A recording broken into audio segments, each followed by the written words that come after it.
Comunque, tornando al discorso della mezza spada o spada in arme, è che chiaramente indossando un'armatura, e tornando al discorso che aveva fatto il bambino, che è stato molto acuto, è che l'arma a quel punto viene impugnata come se fosse una daga.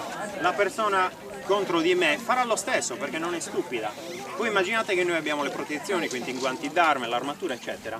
Si va ad ingaggiare l'avversario, mettimi la punta in faccia perché è quello che serve. Si va ad ingaggiare l'avversario e qui si gioca, spostandogli ad esempio l'arma e facendo quello che ha detto il bambino. Cioè questo è uno degli obiettivi principali, l'apertura dell'elmo. Gli occhi è uno degli obiettivi principali. Sotto il collo e gli altri punti che vi ho già spiegato prima.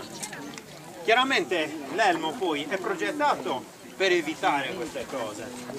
Ad esempio, nella struttura stessa dell'elmo vediamo spesso, no, in questo caso no, però non è così esagerato. Ci sono dei bordi, delle escrescenze, un concetto di design che vuole evitare che la punta sia agevolata nello scivolare e nell'entrare direttamente dentro. Infatti vedete qui c'è un leggero bordo, serve proprio a questo, a bloccare la punta che sta entrando e magari a defletterla all'esterno.